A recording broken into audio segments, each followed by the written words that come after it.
Sebelum menikah saya sering khotbah ya untuk menopang pelayanannya, tetapi setelah ada penopang yang benar,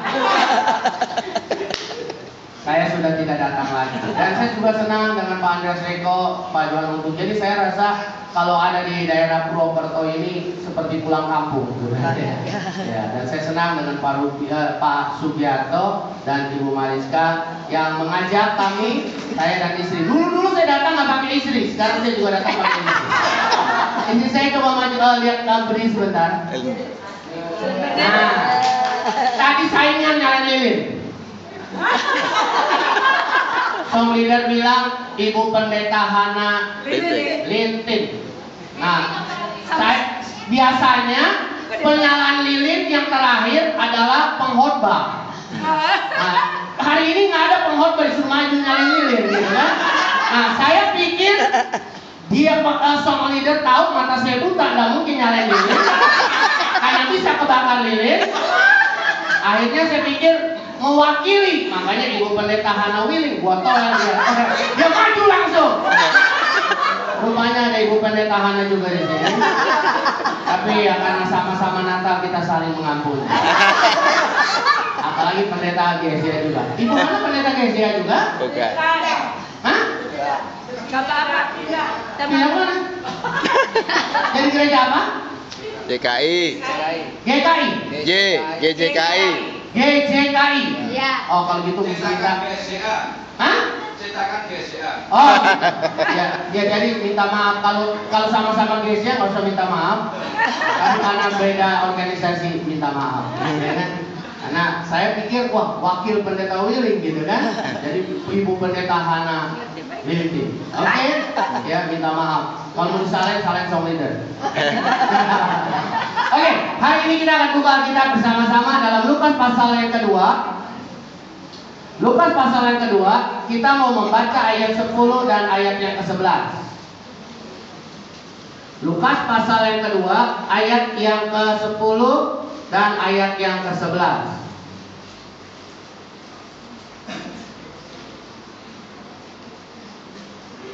Lukas pasal 10 ayat yang Lukas pasal 2 ayat yang ke-10 dan ayat yang ke-11. Yang siap baca katakan amin. Kita mau baca sama-sama saudara. 2, 3.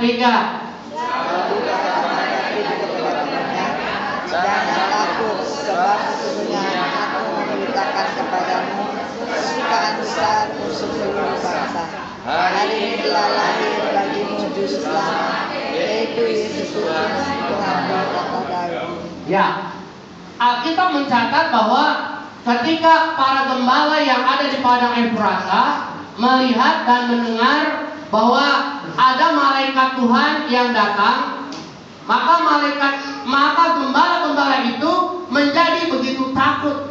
Kenapa mereka takut? Karena di zaman itu Yahudi atau Israel sedang dijajah oleh bangsa Romawi. Jadi mereka berpikir ini tentara dari mana lagi? Tapi kemudian malaikat itu berkata, jangan takut, sebab sesungguhnya aku memberitakan kepadamu kesukaan besar bagi seluruh bangsa. Jadi Natal itu adalah kesukaan besar bagi seluruh dunia. Amin. Lihat teman kiri kananmu bilang, saya bersuka cita. Saya bersuka cita. Kenapa kita harus bersuka cita, saudara? Karena firman Allah katakan hari ini telah lahir bagimu juru selamat, yaitu Kristus Tuhan di kota Daud. Ini merupakan sebuah anugerah yang besar. Tapi sayang sekali banyak hari-hari ini mengatakan bahwa Yesus tidak lahir tanggal 25 Desember. Orang-orang mempersoalkan tanggal 25 Desember. Saudaraku, saya orang Cina. Saya lahir, kata mama saya, tanggal 8 September. Tapi karena Cina jadi 8 Maret. Makanya hanya istri saya bingung. Ulang tahun saya setahun 2 kali. Nah sekarang saudara mau catat ulang tahun saya yang mana? Terserah. Yang penting saudara kasih saya hadiah di bulan itu. Amin. Jadi saudaraku, jangan persoalkan tanggalnya. Sebab kalau saudara persoalkan tanggalnya,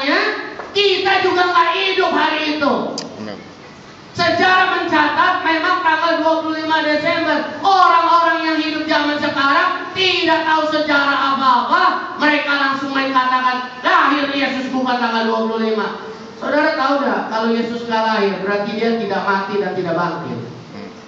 Nah, kalau dia tidak mati dan tidak bangkit, berarti kita semua sia-sia percaya pada Tuhan. Dan saya percaya ini merupakan pemikiran yang ditaruh oleh iblis untuk menghancurkan iman kita. Saya tidak peduli tanggal berapa Yesus lahir. Karena apa? Di Manado saja tanggal 1 November orang sudah merayakan Natal. Di Toraja, di Ambon 1 Desember sudah merayakan Natal. Jadi Yesus lahir kapan? 1 November sudah lahir. Sampai saya bilang ini masih 8 bulan 10 hari. Kok sudah merayakan Natal? Sampai Januari akhir masih merayakan Natal. Bahkan teman saya, saudara pendeta lulusan Berea juga, itu dia pasang spanduk Natal dari tanggal 25 Desember sampai tahun depan 25 Desember yang akan datang. Dia nggak ganti tema, saudara. Jadi saudara tuh, sekarang kita kalau persoalkan ini, maka kita akan mengalami kelemahan iman. Saya hanya percaya karena Yesus mati dan bangkit, berarti dia pernah lahir. Amin. Amin. Kalau dia tidak pernah lahir, maka kita tahu dia tidak pernah mati dan bangkit. Tapi ada orang mempersoalkan kelahirannya, tapi tidak pernah mempersoalkan kematian dan kebangkitannya. Terbalik otaknya. Bilang pada teman kiri kananmu, kamu masih normal. Amin. Lihat lagi teman kiri kananmu, bilang jangan sampai nggak normal. Amin. Ya kan? Jadi kita tidak perlu pikirkan itu. Yang kita harus tahu bahwa Natal adalah kesukaan besar bagi seluruh bangsa. Amin. Karena hari Natal adalah kelahiran Juru Selamat. Amin. Apa tujuan dari kelahiran Yesus itu? Ada 3 yang saya mau bagikan pada saudara. Padahal banyak. Kalau banyak nanti gak pulang-pulang dan gak makan nasi kotak. Saya tahu perut saudara sudah lapar, ya kan? Karena saudara punya perut, saya juga punya perut. Amin. Oke, bilang pengorbannya punya perut. Jadi saudaraku, kita harus melihat ada 3 tujuan yang kita bisa lihat. Yang pertama, kelahiran Yesus untuk menolong kita agar hidup kita tidak hancur. Agar hidup kita tidak hancur, agar masa depan kita tidak hancur. Yohanes pasal 10 ayat yang ke-10. Kita lihat sama-sama saudara. Yohanes 10 ayat yang ke-10. Ini ayat gampang diingat, gampang dihafal saudara. Dan ini mengandung makna yang sangat besar dan sangat dalam. Yohanes pasal 10 ayat yang ke-10. Yang sudah siap baca katakan amin. Kita mau baca sama-sama saudara. Yohanes 10 ayat yang ke-10. 2, 3. Pencuri datang hanya untuk mencuri dan membunuh dan membinasakan. Aku datang supaya mereka punya hidup dan punyanya dalam segala. Alkitab katakan ada pencuri yang datang untuk mencuri, membunuh dan membinasakan. Terjemahan bahasa Inggris mengatakan menghancurkan hidup manusia. Nah, Alkitab mengatakan aku datang, kata Yesus, supaya mereka mempunyai hidup. Nah, kata hidup ini saudara bahasa aslinya zoe, dan ada kata aslinya juga bios. Nah, apa bedanya bios dengan zoe? Bios ini saudara adalah kata dari sementara. Makanya kita kenal istilah bios adalah bioskop. Ya, bios adalah bioskop. Itu kita kenal itu. Kenapa? Manusia sementara di situ. Saudara perhatikan Jackie Chan main sementara, kemudian dia mati. Apakah mati beneran? Tidak. Kalau Jackie Chan mati beneran, sekali main film dia nggak main film lagi. Karena apa? Sudah mati. Itu bios. Tapi ayat ini mengatakan supaya mereka mempunyai hidup, itu zoe, yaitu hidup yang kekal dan mempunyainya dalam segala kelimpahan. Nah, manusia kepingin yang namanya kelimpahan.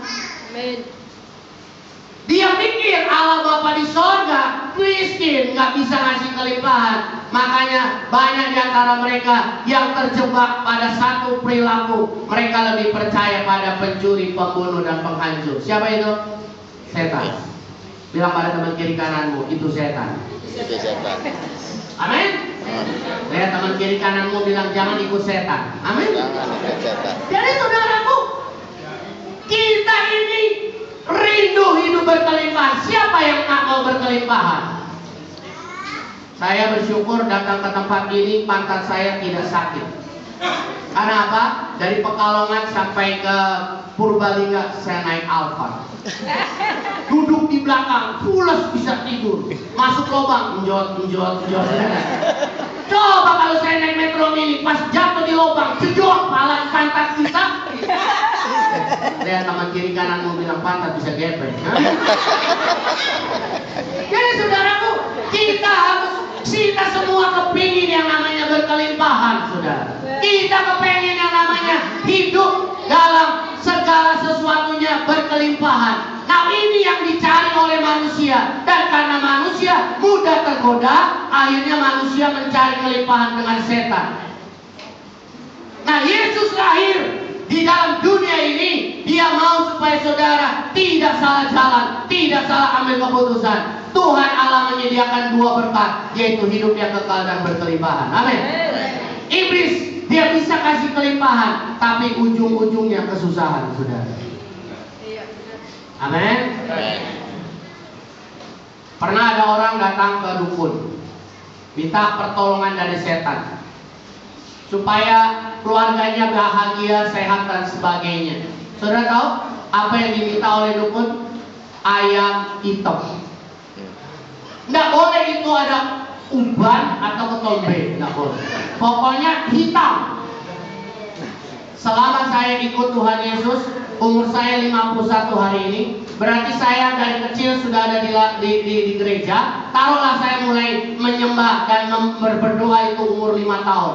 Selama 46 tahun saya ikut Tuhan. Setiap kali saya berdoa minta pertolongan Tuhan, minta mujizat, minta kemenangan dari Tuhan. Tuhan gak bilang begini, sabar Willy, aku minta ayam dulu.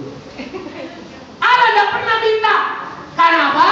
Karena dialah yang menciptakan ayam. Bahkan dia kasih kita rezeki supaya kita tiap hari makan ayam. Amin. Tapi setan minta ayam. Berarti Allah kita miskin atau kaya? Kaya. Dia kasih saudara rezeki supaya saudara bisa makan ayam. Tapi setan minta ayam dari saudara. Lihat teman kiri kananmu bilang jangan jadi bodoh. Amin. Jangan jadi bodoh. Iya kan? Logika kita di situ kan? Allah kasih kita ayam, tapi setan minta sama kita ayam. Kita sama setan berarti kita lebih kaya. Amin.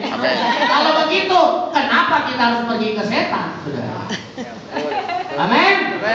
Dan ketika banyak orang lebih percaya pada setan, akhirnya hidup mereka jadi hancur. Ada berapa banyak orang muda hari ini hidupnya dibunuh, hidupnya hancur karena narkoba, hidupnya dibunuh dalam hal apa? Masa depan mereka hancur. Tapi untuk itulah Yesus datang. Dia mau menawarkan satu pengharapan yang besar, bahwa di dalam Yesus ada dua berkat yang dia siapkan. Yang pertama, hidup yang kekal. Yang kedua, berkelimpahan. Saudara hidup berkelimpahan, kalau tidak punya hidup yang kekal, sia-sia saudara. Saudara boleh kaya raya di dunia, ketika saudara mati masuk neraka, saudara percuma. Tapi ketika kita punya hidup yang kekal, hidup berkelimpahan, wow, senang sekali saudara. Makanya saya senang dengan Pak Sugiarto dan Ibu Mariska, saudara ya. Mereka diberkati Tuhan luar biasa, tapi mereka punya hidup yang kekal. Kita harus punya dua, saudara. Bilang pada teman kiri kananmu, kita harus punya dua. Apa itu? Hidup yang kekal dan berkelimpahan. Amin.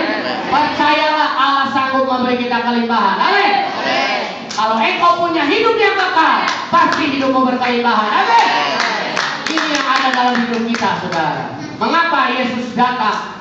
Sebagai sebuah sukacita, karena dia mau supaya hidup kita tidak hancur, saudara. Banyak anak muda, saudara, mereka belum punya jodoh, ya. Mereka pergi ke dukun minta jodoh, mereka pergi ke kuburan minta jodoh. Saudara keliru. Minta jodoh sama kuburan, jangan-jangan yang mati di situ juga belum kawin. Gimana mau kasih jodoh? Lihat teman kiri